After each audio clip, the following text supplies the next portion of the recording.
Este é o podcast Fora da Política Não Há Salvação. A versão em áudio do canal do YouTube Fora da Política Não Há Salvação, produzido por mim, o cientista político Cláudio Couto. Olá! Hoje nós vamos falar da política externa do governo Bolsonaro. E como nós podemos, inclusive, comparar a política externa desse governo à política de governos que lhe antecederam. Nessa semana que passou, e nós estamos gravando isso aqui num sábado, né, houve um artigo muito interessante publicado em alguns jornais de ex-chanceleres, ex-ministros das relações exteriores do governo brasileiro, de diferentes posições políticas. Fernando Henrique Cardoso, Celso Amorim, Celso Laffer, Rick Cooper, enfim, não vou listar todos aqui agora, vários chanceleres de posições políticas distintas. E acho que isso chama atenção porque eles reivindicaram um resgate da política externa brasileira para aquilo que é a sua tradição, para aquilo que faz sentido do ponto de vista dos interesses nacionais, independentemente de diferentes possíveis orientações que governos distintos, de partidos distintos vão ter. Inclusive também nessa mesma sexta-feira em que saiu o artigo dos ex-ministros de Relações Exteriores em vários jornais, o Jamil Chad, que é um correspondente em Genebra, formado em Relações Internacionais, foi quase meu aluno lá na PUC, né, por conta disso, mas enfim, está há muito tempo em Genebra como jornalista, é um excelente correspondente internacional, escreveu também um artigo muito interessante a partir desse outro artigo, comentando a reação que houve em setores do Itamaraty, né, nos diplomatas que não podem, por dever de ofício e até por receio, falar do que está acontecendo hoje no Brasil, pelo menos abertamente, mas que se sentiram, digamos, representados por esse artigo. E para falar dessas coisas, partindo talvez desse ponto, mas a gente vai ter uma conversa bem livre aqui, eu trouxe meu colega da FGV, um super especialista em relações internacionais, conhece muito de política externa brasileira, Guilherme Casarões, que é torcedor do Galo, portanto alvinegro, o que já é um ponto positivo, né? Mas que mais do que tudo é um profundo entendedor de política externa. E aí, Casa, tudo bem? Cláudio, obrigado pelo convite, é um prazerão estar aqui. Eu me lembro de conversas que a gente tinha lá na GV, lá no almoço, em que você falava, fora da política não há salvação, né? Então, e aí virou o nome do canal, né? Na hora que você criou o canal, eu falei assim, pô, o Cláudio tinha essa intuição já há muito tempo, né? Aquele momento lá de despolitização da política, né? Da gestão, aquela coisa do gestor e tal. Eu lembro que você falava muito isso e que legal, né, poder participar dessa iniciativa super bacana que você está trazendo aí para a gente. Que ótimo. Então vamos lá, vamos tocar.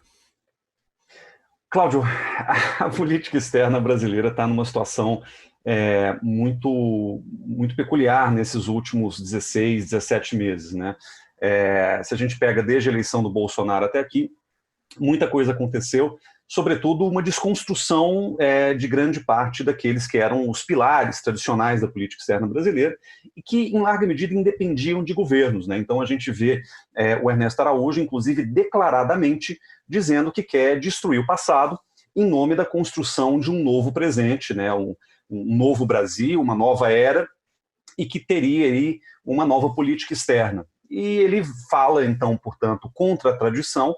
Ele vem criticando muito daquilo que foi feito, né, até no último século. Ele diz que muito pouco aconteceu de positivo e de novo, de Barão do Rio Branco até Michel Temer. E, de fato, quando a gente olha para os atos internacionais do governo Bolsonaro, eles estão muito carregados desse desejo de desconstruir ou de destruir aquilo que o Brasil acumulou de repertório internacional, aquilo que o Brasil acumulou na sua reputação, que, de acordo com esses atuais gestores do governo, seria uma reputação negativa, né, uma credencial negativa para o Brasil. E o artigo que saiu ontem, se não me engano, em 4 jornais simultaneamente, Folha, Estado, O Globo e Valor Econômico. Isso me impressionou muito porque, primeiro, foi um artigo longo, né, mais longo do que o habitual. Segundo, porque os jornais toparam publicar de maneira coordenada, mostrando que a própria imprensa, né, como entidade, aí, a própria imprensa profissional, bancou a posição dos seus signatários, dentre os quais Fernando Henrique Cardoso, né, que é o maior nome ali por ser presidente, mas vários ex-chanceleres, Serra, Luizio Nunes, que você não comentou mais cedo, mas que eu acho importante colocar, porque eles são quase que antagonistas do Celso Amorim, que foi chanceler do governo Lula. Aliás, eu diria que são antagonistas, né? Sim, do ponto de vista político-partidário, sem dúvida, mas é interessante ver como é que eles foram convergindo para uma posição comum, cuja raiz, cuja sementinha, está num evento organizado até por um amigo, um pesquisador de Harvard, o Hussein Kalut, que foi secretário de Assuntos Estratégicos do governo Temer e que coordenou uma mesa, né, naquele Harvard Conference, né, na conferência que aconteceu já virtualmente algumas semanas atrás, chamando esses ex-embaixadores, ex-chanceleres, para poder se posicionar sobre a política externa brasileira. Eu diria que esse foi o primeiro baque, inclusive, ao Ernesto Araújo, porque nessa conferência feita virtualmente, não faltaram críticas à gestão da política externa, críticas que já eram feitas de maneira pontual, mas que pela primeira vez colocaram 4 figuras na participação ali, era Recupero, Aloysio Nunes, Celso Laffer e Celso Amorim, mais o Hussein, mediados pela Vera Magalhães, e mais do que simplesmente críticas difusas sobre o bolsonarismo, sobre a gestão do Ernesto, houve uma busca de uma síntese. E o artigo meio que representa essa síntese, né? E que síntese é essa? Eu quero aqui comentar sobre esse artigo porque eu acho que ele tem um valor histórico importante. A primeira coisa é a percepção coletiva, por parte dos operadores antigos da política externa brasileira, de que estamos diante de uma política externa potencialmente inconstitucional. Porque se a gente pega o artigo 4º da Constituição, existem vários princípios que regem as nossas relações internacionais que não estão sendo observados, em parte ou no todo, pelo governo Bolsonaro. Então, eu diria que essa é a primeira grande questão.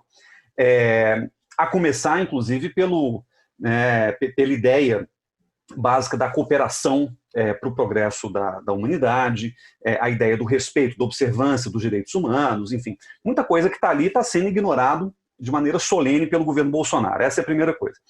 E a segunda coisa que esse artigo coloca, que eu acho muito interessante, é tentar resgatar, como você mesmo disse, aqueles que eram os princípios básicos, basilares da política externa brasileira e que independiam de governos, né? Aquilo que a gente poderia, numa linguagem até de ciência política, chamar de política de Estado. Tá? Claro que a gente não deve romantizar a política de Estado, não existe política de Estado tomada como um todo, sempre tem um filtro governamental aqui e ali. Senão também não haveria democracia, né? Porque exatamente, um governo para ele ter uma política própria, né? Claro, esse monolito aí, ele em larga medida uma construção histórica, mas o ponto se existem coisas que sobreviveram a governos e que podem, em certo sentido, até remeter à tradição do Barão do Rio Branco, à tradição de Santiago Dantas, quer dizer, se você tem algo que de fato durou na história da política externa brasileira, a gente está falando de 3 pilares. O primeiro pilar é uma certa independência frente às grandes potências. O Brasil sempre padeceu, Cláudio, de um problema até existencial em matéria de política externa, porque a gente é um país muito grande, do ponto de vista territorial, até em termos econômicos, em termos geopolíticos. Só que, ao mesmo tempo, o Brasil nunca teve a relevância que a sua elite política ou que os seus operadores governamentais acharam que merecia. Então, o dilema do Brasil, que eu até repito para os nossos alunos, é o seguinte: o Brasil ele é um país grande demais para não ser notado, mas não grande o bastante para ser levado a sério. E essa, aliás, é uma questão que perseguiu a nossa vida exterior, inclusive levando a situações muito caricaturais, muito curiosas, como, por exemplo, a nossa debandada da Liga das Nações em 1926, porque o Brasil achou que merecia uma cadeira permanente no Conselho Executivo da Liga das Nações e fomos preteridos em nome da reinclusão da Alemanha na Liga das Nações em 26. E o Brasil ficou bravo, vetou a entrada da Alemanha, saiu gritando, causou uma série de celeumas ali na Liga e tal, para mostrar um pouco desse lado meio adolescente, insatisfeito, dessa percepção de que tamanho já tem, mas respeito ainda não. E eu diria que até a própria busca de uma cadeira permanente no Conselho de Segurança na ONU, bancada por Fernando Henrique, por Lula, por Sarney, por Collor no passado... Isso também é a política de Estado, né? Essa é a política de Estado, uma percepção de que há algo do reconhecimento internacional do Brasil que ainda tem que ser conquistado, né? E diante disso, quer dizer, diante desse paradoxo de ser grande, mas não ser respeitado como tal, o Brasil sempre buscou manter uma postura de autonomia frente às grandes potências. O Brasil sempre buscou se afirmar frente às grandes potências. Claro que isso não elimina alguns momentos de alinhamento com grandes potências, e nomeadamente aqui Estados Unidos, né, que foram a nossa lanterna na popa, foram o nosso bastião, aí, inclusive um espelho lá no começo do século XX, em cima do qual a gente refletiu a nossa própria Constituição da República. Isso é uma coisa. Mas se a gente pega a história, por exemplo, do século XX, a gente vai perceber que a nossa relação com os Estados Unidos é meio que uma relação de morde-a-sopra, alguns chamam de sístole e diástole, né? Uma relação de aproximação e afastamento, muito dentro da percepção de que devemos manter um certo grau de autonomia frente à nossa relação com os Estados Unidos. E isso, eu diria, é algo muito maduro e muito positivo, porque o Brasil sempre evitou os tais alinhamentos automáticos, salvo momentos muito específicos da nossa história, talvez Dutra e Castelo Branco de maneira mais específica, a gente sempre teve essa postura autônoma e, em certa medida, altiva. Tá? Aí, esse é um ponto que o artigo traz de maneira muito, muito clara. O Brasil deve evitar qualquer tipo de postura servil ou subserviente frente a grandes potências, seja Estados Unidos, seja mesmo a China. Quer dizer, não nos interessa em nenhum momento ir a reboque do interesse de uma outra nação, se esse interesse traz prejuízos à nossa própria nação. Bom, então esse é o primeiro ponto que o artigo traz em termos substantivos, né, do consenso da política externa. O segundo ponto é a ideia do Brasil como o organizador, na falta de uma palavra melhor, acho que essa é boa, como um organizador da integração regional. Como um catalisador, talvez, mas mais do que isso, como o país que construiu as estruturas vigentes, algumas extintas recentemente, de integração regional na América do Sul. Tá? E aqui eu não quero falar de América Latina, porque se você vai do Canal do Panamá para cima, a dinâmica é um pouco diferente, porque a gente já está falando quase que especificamente de quintal dos Estados Unidos, você tem Cuba ali, que tem uma geopolítica muito própria, até uma relação Venezuela-Cuba, que escapa um pouco daquilo que vamos dizer, a projeção mais natural do Brasil. Então a América Latina fica para depois, mas a América do Sul como subcontinente, Cláudio, a gente tem metade do território da América do Sul, mais da metade da população, mais da metade do PIB, mais da metade dos investimentos diretos. Quer dizer, a gente está falando de um país que, até por natureza, não gosto de pensar em termos de darwinismo social, mas até por natureza a gente tem uma projeção sobre a América do Sul que é inquestionável. É impossível para qualquer vizinho encaminhar qualquer problema de natureza internacional, sobretudo intrarregional, sem que o Brasil faça parte dessa discussão. Né? E durante muito tempo, o Brasil manteve uma negligência que, até para recuperar um termo que era usado para falar da Inglaterra do século XIX, uma negligência benigna com relação aos vizinhos, porque o Brasil estava muito fixado na Europa e nos Estados Unidos, né? Principalmente no começo do século XX, a gente não dava a mínima para os vizinhos. Mas na medida em que a gente foi percebendo que a vizinhança era fundamental até para a própria realização de um objetivo mais amplo do Brasil, de se projetar internacionalmente, de se posicionar no mundo, a gente começou a construir uma integração regional. Cujas sementes também estão lá na década de 50, década de 60, JK, Jânio, mas cujos resultados mais concretos a gente vê na Nova República, que é a formação de um condomínio brasileiro-argentino, né, a aproximação da redemocratização, Alfonsín Sarney, e daí veio a gênese do Mercosul e o começo da construção de um mecanismo de integração regional muito em linha com aquilo que a gente estava vendo na Europa, no Sudeste Asiático, quer dizer, é a década da regionalização, fim dos anos 80, começo dos anos 90. E dali, né, foi se acrescentando um conjunto de elementos que nos permitiram, em algum momento, transformar aquele que era um bloco econômico do Mercosul numa iniciativa um pouco mais abrangente de natureza política, que era a Unasul, que foi criada primeiro como CASA em 2004, e que depois se transformou em Unasul em 2007, já no governo Lula, já dentro de um consenso de esquerda, né, a tal onda rosa que varreu a América do Sul no começo dos anos 2000. Então, trata-se de um projeto de integração em que o Brasil é o epicentro. E mais do que o epicentro forçado, é o epicentro natural. É o país em torno do qual as grandes questões regionais gravitam, de tráfico de droga, a meio ambiente, da gestão hídrica compartilhada, questões de saúde pública. A gente representa o centro dessa discussão, quase que naturalmente. Então, essa é uma coisa também da qual, dirão os ex-chanceleres, a gente não pode se furtar. E aí tem um terceiro pilar, que eu acho também muito... Só uma pergunta, mesmo no caso do Serra, que era tão crítico ao Mercosul? Olha, Serra e Aloysio se prestaram a um tipo de tarefa muito específica, tá? Mais Serra do que Aloysio, sem dúvida nenhuma, porque o Serra tinha, além da chancelaria, o desejo muito manifesto de ser candidato à presidência em 2018. Então, grande parte do que ele fez... até escrevi no nosso blog sobre isso uma vez. Nosso blog está falando da EASP, né? Da EASP, né? O né, Gestão Política e Sociedade.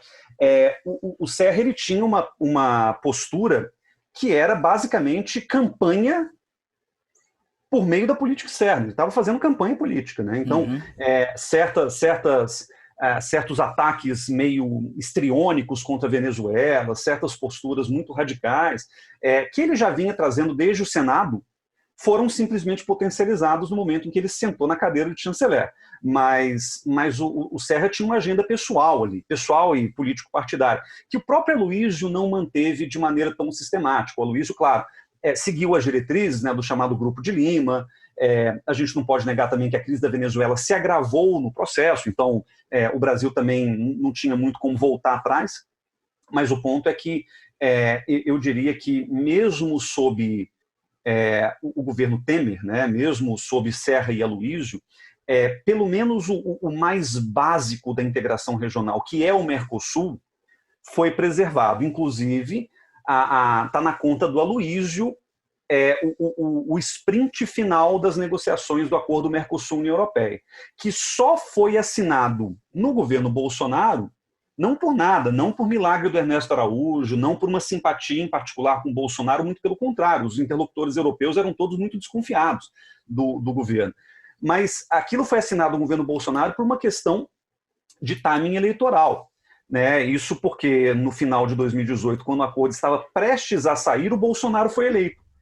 Então, as autoridades de Europa e Mercosul decidiram, né, postergar o momento eleitoral muito crítico, né, até para não lançar uma iniciativa que já seria capitalizada pelo governo seguinte, etc. Então, eles deixaram um pouquinho dilatado aí o prazo para finalizar as negociações por uma questão de eleição. E a Argentina quis dar um empurrão final, porque o Macri também estava em vias de eleição lá na Argentina, então aquele timing da assinatura, que foi julho de 2019, tem a ver com esse momento, né? Vamos dizer, longe da eleição brasileira e próxima da eleição argentina, para que o Macri pudesse capitalizar também isso. Muitos criticaram o acordo Mercosul-União Europeia porque a gente acabou fazendo mais concessões em tese do que deveríamos, enfim, mas como símbolo, eu diria que tá quase tudo na conta do Temer e do Aloysio, ou do Temer, do Aloysio e do Henrique Meirelles, que também fez um esforço muito grande como ministro da Fazenda para poder viabilizar esse acordo, já que a gente está falando de aquela agenda de liberalização e recuperação econômica. Então, apesar do Serra, vamos dizer, houve mesmo no governo Temer um certo compromisso com a integração regional, ainda que mais de natureza econômica. É muito diferente a postura de Paulo Guedes e de Ernesto Araújo. A gente não pode esquecer de dois fatos. Primeiro, Paulo Guedes sempre disse, inclusive desde o dia em que Bolsonaro ganhou a eleição, em que o Paulo Guedes deu uma entrevista, em que até foi muito grosseiro com uma jornalista argentina, apontou o dedo para a cara dela e falou assim, aqui você tem que entender que agora a gente fala reto, né? O nosso papo é reto. A Argentina não é prioridade, Mercosul não é prioridade. E ao longo do governo, houve sinais muito claros de que a relação com a Argentina iria dar com os burros na água, principalmente quando você começa a ver o governo Bolsonaro fazendo campanha explícita para a reeleição do Macri, num momento em que o Alberto Fernandes vira e ganha a eleição. Então, qualquer expectativa de uma boa relação, vamos dizer, de integração regional, principalmente pensando que a integração regional é baseada nesse condomínio brasileiro-argentino, por pior que a Argentina esteja caminhando, a nossa perspectiva se perde completamente. Eu acho que é isso um pouco que acontece nesse contexto. Muito bom. Agora você acha que ia falar de um outro ponto, né? Quando eu te interrompi para falar do Serra. O terceiro ponto, Cláudio, é o multilateralismo. Essa também é uma questão interessante, porque, voltando ao dilema original do Brasil, né, grande e pequeno ao mesmo tempo, o Brasil sempre entendeu que uma parte importante da sua respeitabilidade, da sua credibilidade, tinha muito a ver com a contribuição que o Brasil pudesse dar no plano multilateral. Porque, ao contrário da relação bilateral, que corre o risco de ser assimétrica, né? Se você pensa, sei lá, na relação do Brasil com os Estados Unidos, ou na relação do Brasil com a China, ou mesmo com algum país europeu grande, é muito difícil que o Brasil consiga aquilo que quer, ou que o Brasil consiga negociar em termos de igualdade, né? Em pé de paridade com países que são mais poderosos do que o Brasil. Então, uma coisa que o governo brasileiro percebeu, isso também desde a década de 60, é que explorar o espaço multilateral, explorar as Nações Unidas, os grandes acordos e tratados, os grandes temas que circulam na agenda multilateral, poderia ser um grande ativo para o Brasil. Porque uma coisa é você negociar numa queda de braço com os Estados Unidos qualquer coisa.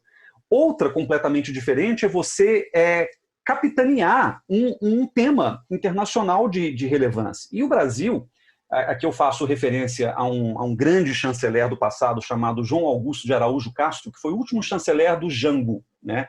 Foi um dos criadores da chamada política externa independente, né, dos anos 60, Jânio e Jango.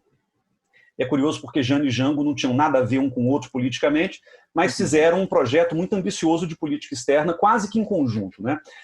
E o Araújo Castro, no seu último discurso à ONU em 63, em setembro de 63, ele fala da doutrina dos 3 Ds da política externa brasileira, em que ele diz, olha, o Brasil se orienta no mundo por 3 grandes ideias. A ideia de desarmamento, descolonização e desenvolvimento, né? Que seriam grandes temas multilaterais em que o Brasil iria investir dali para frente para construir a sua agenda internacional. Desarmamento não tem a ver com o desarmamento doméstico, tem a ver com não proliferação nuclear, tem a ver com o momento da Guerra Fria, 63, Sim. Logo depois da crise dos mísseis de Cuba. Descolonização também é um tema muito situacional, ali tem a ver com aquele momento da descolonização afroasiática. Agora, o terceiro D, que é o D de desenvolvimento, foi tomado pelo Brasil como a grande linha mestra da sua inserção internacional desde então. E é curioso porque não há nenhum tema da agenda internacional, Cláudio, nenhum. Comércio, direitos humanos, terrorismo, meio ambiente, saúde global, que o Brasil não busque incluir a temática do desenvolvimento como um filtro importante para emoldurar o debate, né? Então o Brasil tem uma contribuição muito viva no multilateralismo, por assim dizer, justamente porque o Brasil ele sempre tenta construir um argumento sobre um tema internacional sob a chave do desenvolvimento.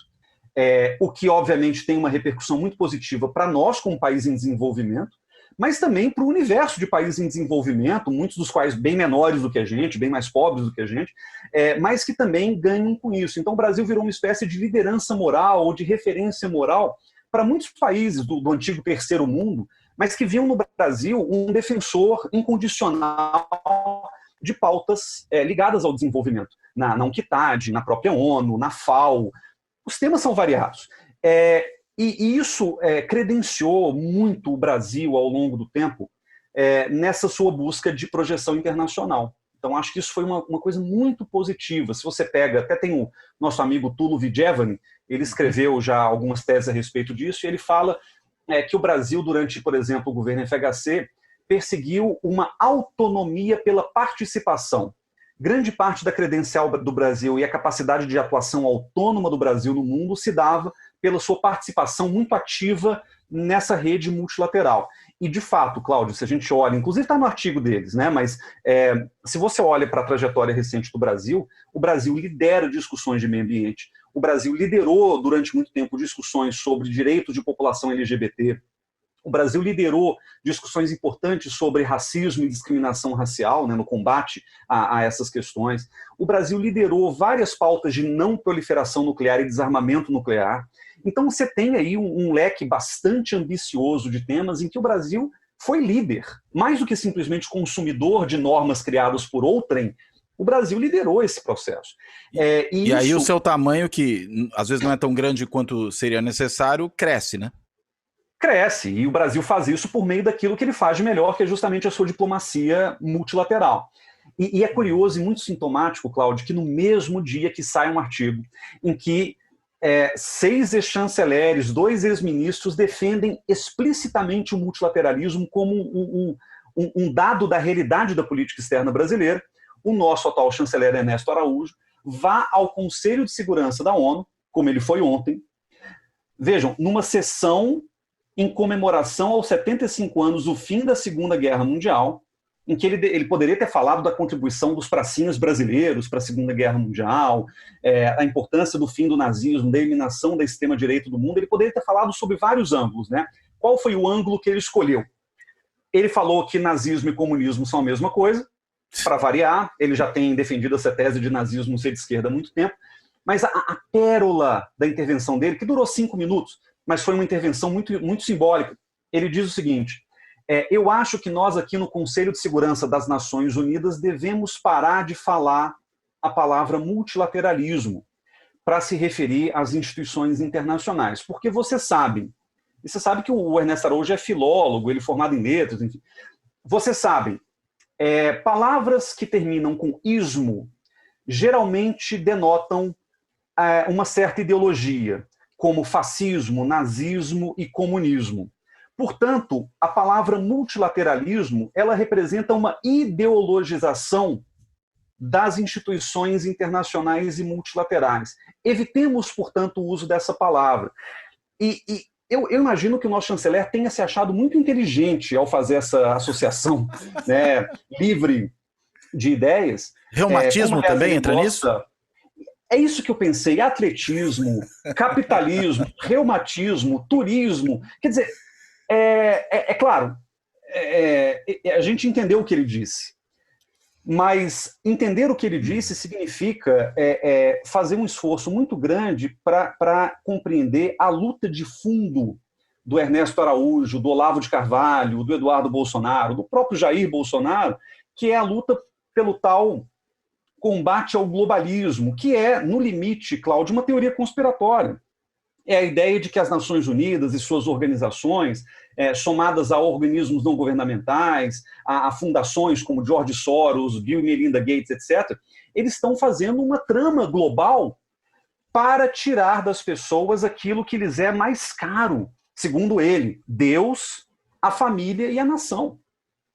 Então, quando você olha, por exemplo, aqui para ilustrar o argumento, né? Quando você olha, por exemplo, George Soros financiando a Open Society e a Open Society financiando pautas LGBT, é óbvia a relação entre a tentativa de patrocinar pautas anti-família e o desejo de desconstruir as famílias tradicionais. Ele tem outro ismo aí, homossexualismo, talvez. Exatamente. Então, não, mas ele fala que pautas que são potencialmente nobres, isso num texto que ele escreveu para o blog dele, né, o Ernesto Araújo, pautas que são potencialmente positivas, como direitos humanos e ecologia, foram sequestradas pelo marxismo cultural, por essa agenda globalista que quer subverter e perverter todas as grandes pautas internacionais em nome de uma agenda totalitária, e aqui aspas dele, totalitária, de dominação global, que estão ligadas a essa aculturação dos povos, né? Então ele se coloca, Cláudio, como um nacionalista, justamente porque ele quer recuperar, né, no arco da civilização judaico-cristã ocidental, e no caso do Brasil, obviamente, uma nação cristã ocidental, Deus, família e a nação. Então a grande luta do Ernesto, né, a Mein Kampf dele, né, justamente, do governo Bolsonaro como um todo, do Olavo de Carvalho, é justamente travar uma guerra cultural de grandes proporções em que se possa resgatar Deus, a família e a nação. Então, se você vê a postura do Ernesto Araújo nos fóruns internacionais, nos discursos que ele faz, nos convidados que ele traz para fazer eventos, etc., todo mundo na mesma chave. Quer dizer, a tríade do João Augusto de Araújo Castro, dos 3Ds, ela é substituída por essa nova tríade, então? Deus, família e nação. Isso está muito claro no discurso desde o começo. E, de novo, tudo que ele faz, tudo que ele fala, todas as ações internacionais do Brasil parecem estar inscritas nessa chave. Qual que é o grande problema? O grande problema é que, beleza, uma coisa é você valorizar elementos tradicionais da cultura brasileira. E eu entendo que o Brasil é um país majoritariamente cristão, acho que isso não tem dúvida, o IBGE nos corrobora.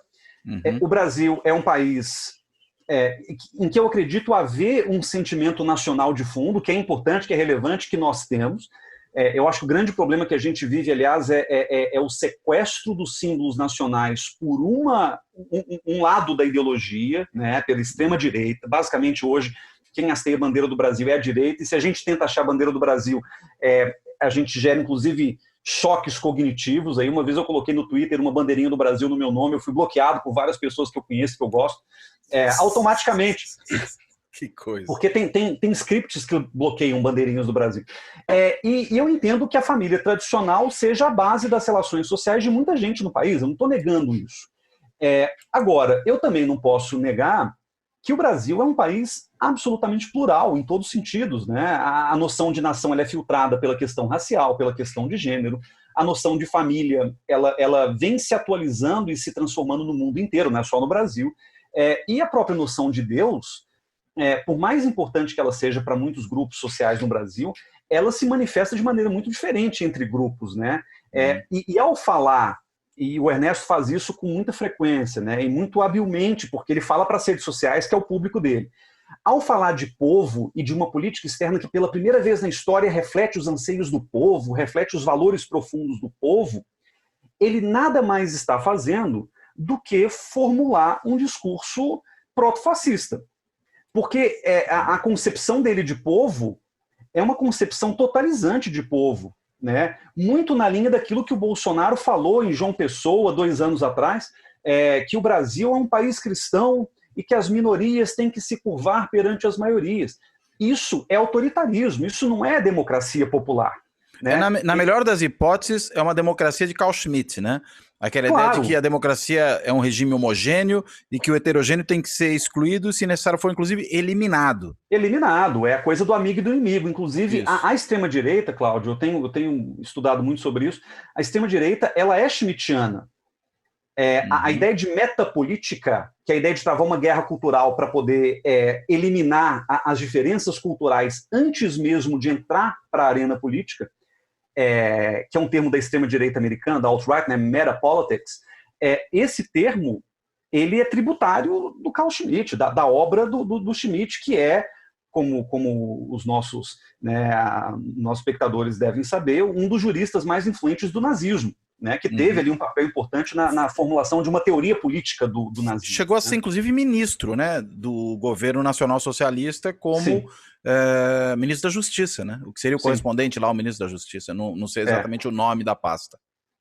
E assim, isso me preocupa muito, Cláudio, porque a gente entrou numa era, o pessoal reclamava muito do nós e eles do PT, mas a gente entrou numa era em que o eles tem que ser eliminado a qualquer custo. O eles não é um adversário, né? O eles é um inimigo a ser extirpado. Você pode ter uma lógica de polarização política que não implica na eliminação do outro. Mas essa implica, né? Seja schmittiana. Essa é schmittiana, essencialmente, né? E é curioso porque nessa chave, o Ernesto Araújo ele está construindo uma retórica de política externa que também está inspirada nessa dinâmica schmittiana de que o todo, o ele é totalizante, e aqui eu chamo atenção para esse uso da palavra povo, porque ele me lembra muito aquela ideia do Ein Volk, ein Reich, ein Führer, alemão, né? A ideia do povo, nação e líder, todo mundo junto, todo mundo, né, unificado numa massa só. Então criticar o Brasil é criticar o Bolsonaro, e criticar o Bolsonaro é criticar o Brasil. Então, isso o próprio Ernesto fala volta e meia. Ele recorre ao povo justamente com essa ideia totalizante, que obviamente não é disso que se trata. A política externa ela é fruto, na verdade, de um jogo social que é muito complexo e que é muito plural, isso ele não vai dizer. E o pior de tudo, Cláudio, é que quando a gente está falando de política externa, só para concluir o raciocínio, isso é uma coisa que eu digo, aliás, para os nossos alunos também. quando eu começo o curso de política externa, eu explico o seguinte: olha, a gente está diante de uma política pública, mas uma política pública muito singular, porque, ao contrário da política de educação, de saúde pública ou de saneamento básico, a política externa, ela, por definição, tem dois interlocutores simultâneos, que é um interlocutor externo e um interlocutor interno. Então, qualquer coisa que você tente construir para consumo doméstico, vamos dizer, transferência da Embaixada do Brasil de Tel Aviv para Jerusalém para agradar lideranças evangélicas específicas, isso traz repercussões em todo o mundo árabe. Quer dizer, isso reposiciona o Brasil na relação dele com o resto do mundo. Você criticar a China, chamar de vírus chinês para poder, de alguma forma, se eximir da responsabilidade do combate à pandemia, não sei exatamente o que motivou essa gritaria de vírus chinês, isso impacta nas relações comerciais do Brasil com a China. Que é o principal parceiro, né? Exatamente, desde 2009. Então, o problema dessa dinâmica schmittiana aplicada à política externa é que ela fabrica permanentemente inimigos da nação. De novo, uma coisa é falar que jornalista é inimigo da nação, o PT é inimigo da nação, isso já seria perigoso bastante, mas isso tá, vamos dizer, limitado pelas nossas próprias fronteiras nacionais. Outra coisa é você dizer que a ONU é inimiga da nação, que a OMS é inimiga da nação, que a China é inimiga da nação. Isso traz uma outra conotação, porque isso melindra as nossas relações com o resto do mundo. E, claro, isso representa um rebaixamento total da nossa imagem internacional. Né? Não dá para falar de opinião pública internacional como um todo, né? Mas dá para a gente pensar, por exemplo, que grandes veículos de imprensa internacionais, dos mais liberais aos mais conservadores, aos mais progressistas, veem Jair Bolsonaro e seu governo como uma aberração política, né? Sobretudo agora no combate à pandemia. Então, isso me parece algo muito, muito grave, né, com o qual a gente está tendo que lidar. E significativo, né? Muito, muito. Agora, Carl Schmitt, apesar, enfim, de ter sido esse jurista do nacionalsocialismo, né, do nazismo, o Carl Schmitt era, evidentemente, um intelectual altamente sofisticado, né, tanto que ele até hoje é um intelectual importante em uma série de áreas, na ciência política, no direito. Agora, esse governo, com a sua política externa, dá para dizer que ele é efetivamente um governo de política externa schmittiana, ou seria muito mais um governo de política externa olavista? E aí eu aproveito e te pergunto, Sim. Você escreveu um artigo há um tempo atrás, acho que foi na Folha, né? Sobre o populismo diplomático, você me corrija se o título não foi exatamente esse. Isso não é, na verdade, um populismo, né? Um populismo de base olavista, mais até, ou talvez numa leitura schmittiana de chave olavista, que é uma espécie de subsofismo, e com isso aí eu acho que a gente pode ir caminhando para o fechamento. Cláudio, você tem toda a razão, né? Você tem uma coisa que o nazismo... Bom, o nazismo tinha duas características, né? Hitler se ocupou de se cercar de intelectuais de primeira linha, intelectuais claramente malévolos, mentecaptos, vamos dizer, mas eram intelectuais e tinha uma formulação intelectual bastante sofisticada. O próprio Hitler fazia questão disso, e o bolsonarismo parece que não, né? O bolsonarismo rebaixou a intelectualidade, até mesmo porque existe uma guerra do bolsonarismo contra as universidades e contra a ciência que impedem concretamente que qualquer intelectual proveniente de universidade, por exemplo, possa estar na linha de frente da formulação das políticas bolsonaristas. É curioso porque, se você olha principalmente para as alas mais ideológicas do governo, né, para as pastas que foram ocupadas por elementos mais ideológicos, educação, cultura, relações exteriores, meio ambiente, você vai ver ali uma ocupação, um loteamento, um aparelhamento, como quiser, por parte de alunos do Olavo.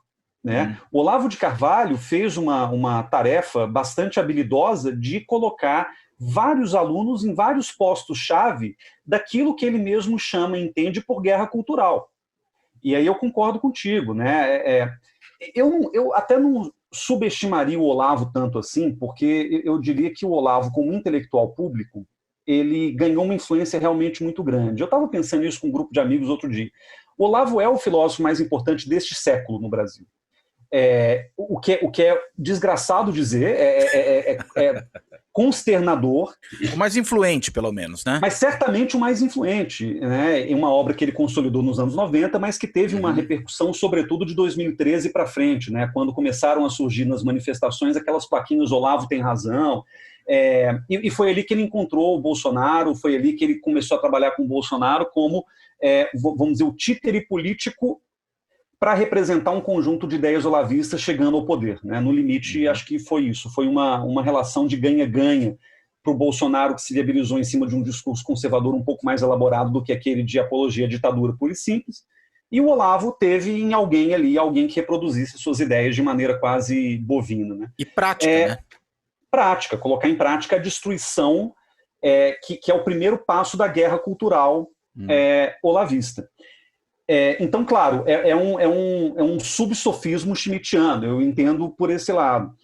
Mas o mais grave, eu acho que nem o Olavo em si. O Olavo é uma figura caricata, o Olavo dá pitacos políticos nas redes sociais, ele virou quase um influenciador, né, nele próprio, né, mais do que um filósofo, ele virou um filósofo de redes sociais. O problema é que ele tem uma esperança, ele já manifestou isso várias vezes, de refundar a elite intelectual do Brasil. Então ele tem muito esse desejo, que é um desejo muito íntimo dele, né, de transformar seus alunos nos grandes influenciadores da intelectualidade brasileira do futuro, né, de uma nação conservadora, o que quer que seja. O problema, e aqui não entendam mal, né, para quem estiver assistindo, não estou generalizando, mas o nível intelectual dos alunos do Olavo, em geral, é muito baixo. Eu não quero aqui dizer, obviamente, que não tenha gente inteligente ali no meio, porque tem gente inteligente que, inclusive, emprega essa inteligência para fins escusos, eu diria, né, na minha interpretação, para fins não exatamente republicanos.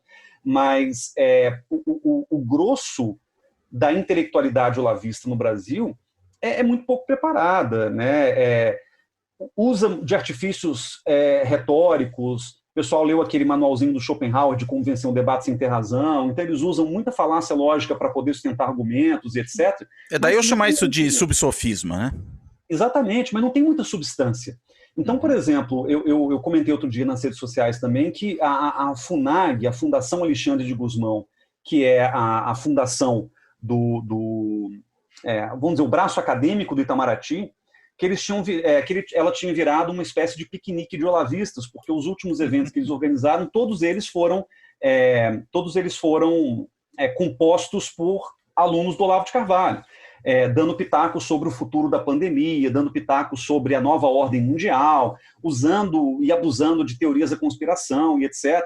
Então, é isso que me preocupa. Me preocupa menos o Olavo, mas o rebaixamento do debate imposto por essa ocupação de espaços dos alunos do Olavo em nome de uma suposta refundação da intelectualidade brasileira. Pior que o Olavo é o olavismo, é isso? O olavismo.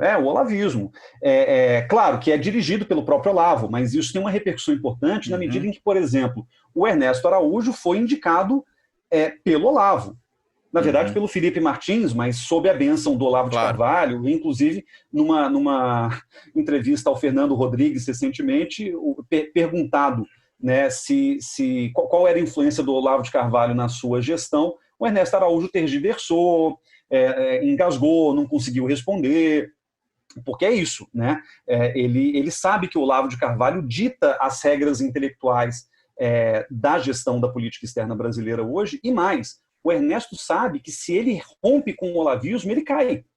Porque ele é um diplomata de zero significância de carreira. Ele não tem uma carreira que nem justificaria a sua subida à chancelaria. Então ele sabe que ele precisa aderir de maneira absolutamente canina aos ditames olavistas, porque sem esses ditames ele não é ninguém. Ele não pertence a esse núcleo do governo. Então essa é uma coisa preocupante também, porque a gente começa a perceber que, mesmo na política externa, a gente vem observando uma radicalização absolutamente desnecessária, uma lealdade a Eduardo Bolsonaro, uma negligência diante de ministros como Weintraub, fazendo postagens racistas nas redes sociais, justamente porque ele sabe que o olavismo é uma seita que, tal qual uma seita, se você sai da seita, você não existe mais, você perde completamente a relevância e você é legado ao ostracismo, né? Enfim, eu acho que essa, aliás, é uma dinâmica do modus operandi bolsonarista mais amplo, muita gente ali tem medo de sair do governo e não quer romper com o Bolsonaro porque sabe que fora dele essas pessoas não têm nenhuma expressão e nenhuma possibilidade de ocupar nenhum outro cargo em nenhum outro governo, né? Então essa é uma questão... É agora ou nunca, né? É agora ou nunca. Mas aí a radicalização acaba sendo um desdobramento quase que natural disso. E no caso da política externa, como eu disse, Cláudio, isso é muito preocupante na medida em que a gente vai criando também, nessa dinâmica subschmittiana, uma série de inimigos. E que eu acho que a grande diferença aí é que as teorias conspiratórias, né, elas não são mais uma formulação de cúpula e que fica na cúpula e etc. São teorias conspiratórias que vão se alastrando pelas redes sociais e pelo WhatsApp das pessoas com muita liberdade, né? Nesse texto que eu escrevi sobre política externa populista, eu falo um pouco disso, né? O Papa já foi alvo do bolsonarismo. Até o Papa, por supostamente compor uma conspiração bolivariana com o Foro de São Paulo, com Evo Morales.